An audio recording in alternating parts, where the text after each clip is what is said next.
کبھی نبی کا بڑا نواسا اپنی جان کا نذرانہ پیش کرے، کبھی نبی کا چھوٹا نواسا اپنی جان کا نذرانہ پیش کرے. کیوں؟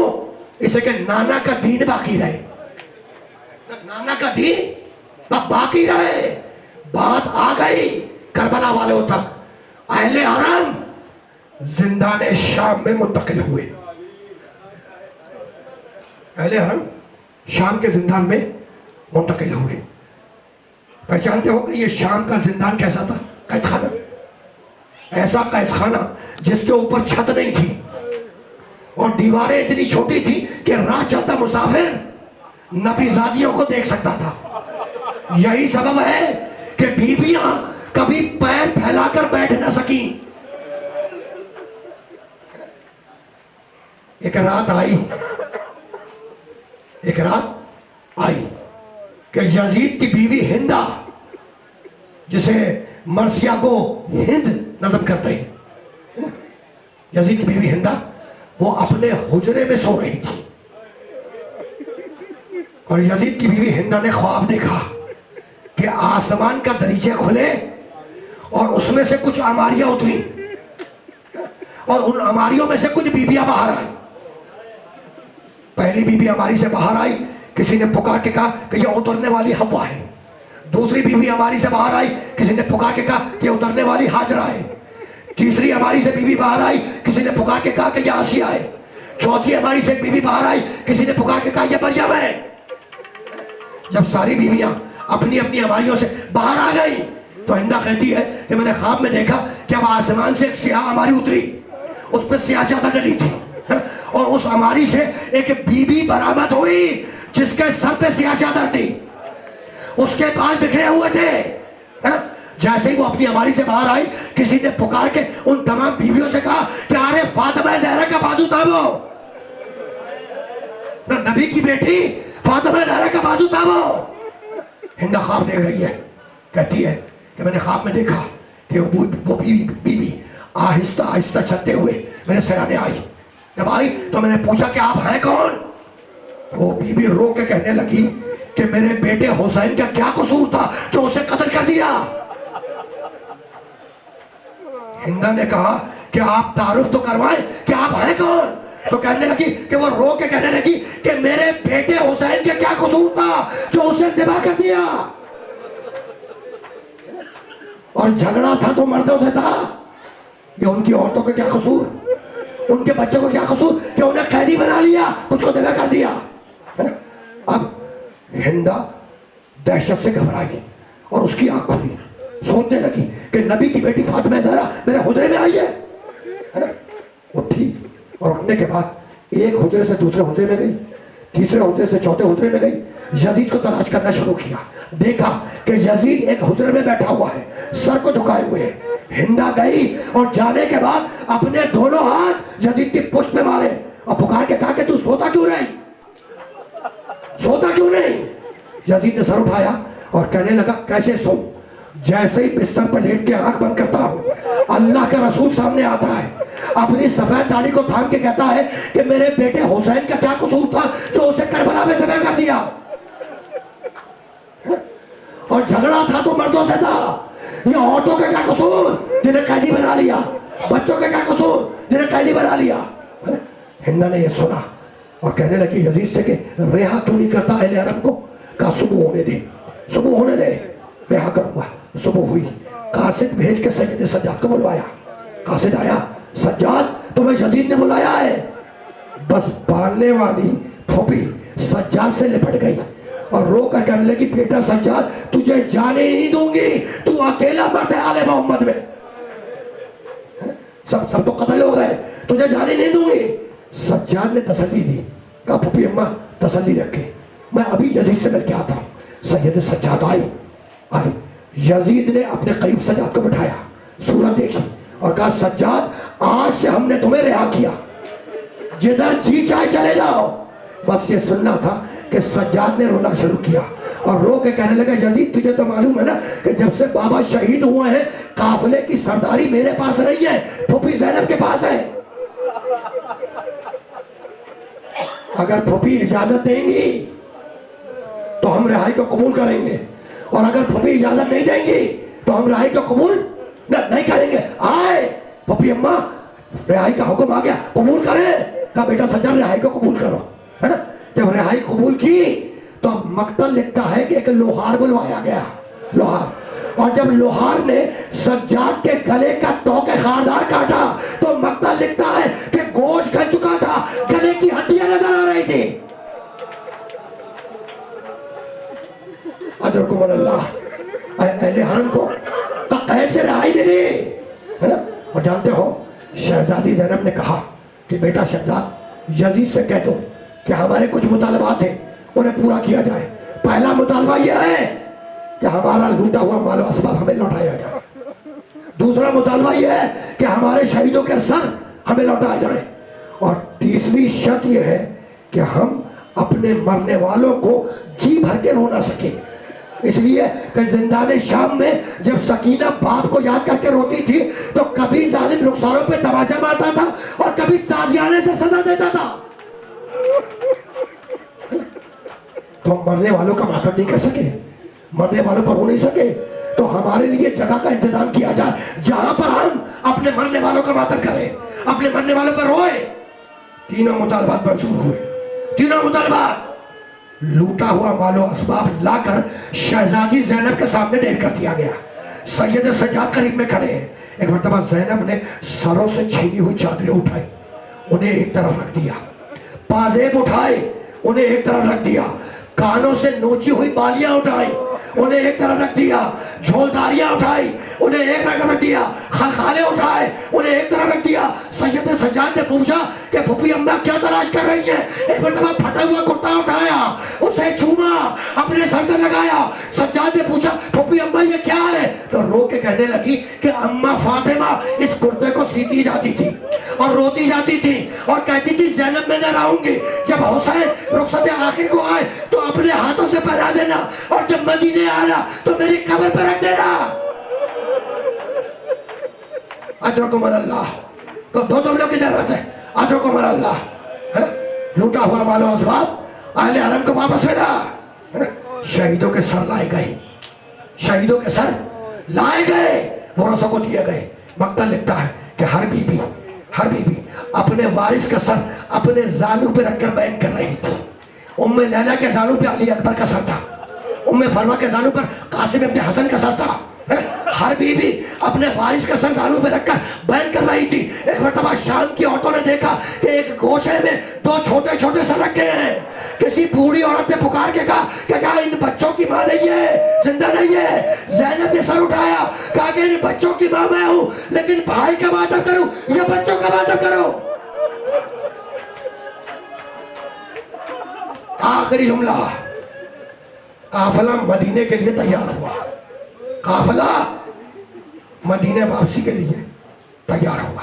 جب قافلہ چلنے لگا تو شہزادی زینب نے پکار کے سجاد سے کہا کہ بیٹا سجاد بشیر سے کہہ دو کہ قافلے کو زندان شام کے سامنے سے گزارا جائے۔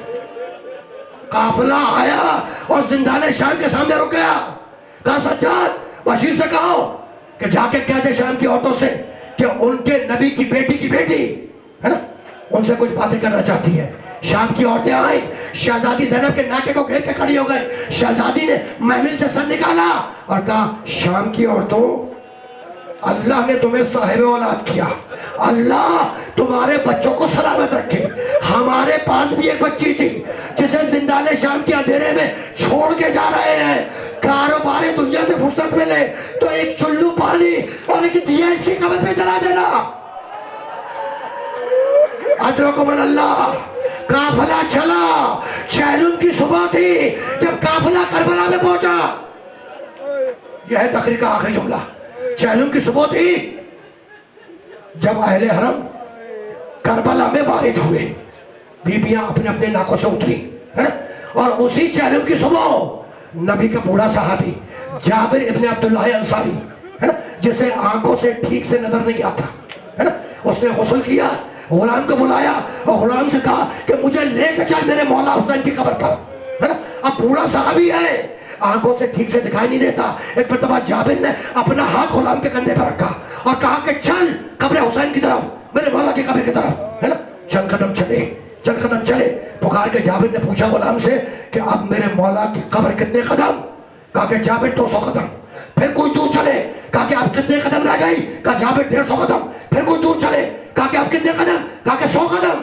کچھ دور اور چلے, جابر نے پھر پکار کے کہا غلام سے کہ اب میرے مولا کی قبر کتنی دور ہے؟ کہا کہ جابر 50 قدم رہ گئی. بس یہ سننا تھا کہ جابر نے گھٹنوں کے بعد چلنا شروع کیا. غلام نے دیکھا, گھبرا گیا, کہا جابر یہ کیا کر رہے ہو؟ تو رو کے کہنے لگا جابر کہ خدا معلوم فاطمہ کے آنکھ کے تارے کہاں کہاں پہ دفن ہو, میں ان پہ پاؤں کیسے رکھ دوں؟ آخری جملہ, جابر گھٹنوں کے بعد چلتا ہوا آیا, حسین کے قبر کے پہلو میں پہنچا اور بے اختیار قبر پہ گرایا اور کہا مولا آپ کا غلام جابر آیا ہے. آخری جملہ, جابر نے قبر حسین پہ بیٹھ کر رونا شروع کیا. کچھ دیر گزری, کسی نے پکار کے کہا کہ جابر ہٹ جا, جابر ہٹ جا. کہا کہ نہیں میرے مولا کی قبر ہے. کچھ دیر اور گزری, جابر گریا کرتا رہا. پھر کسی نے کہا کہ جابر ہٹ جا, کہا کہ نہیں میرے مولا کی قبر ہے, میں یہاں سے نہیں ہٹوں گا. کسی نے کندھے پہ ہاتھ رکھا کہ جابر اب تو ہٹ جا, کہا کہ نہیں ہٹوں گا, یہ میرے مولا کی قبر ہے. ایک مرتبہ قبر حسین سے آواز آئی, جابر ہٹ جا, میری بہن سے نہ مار.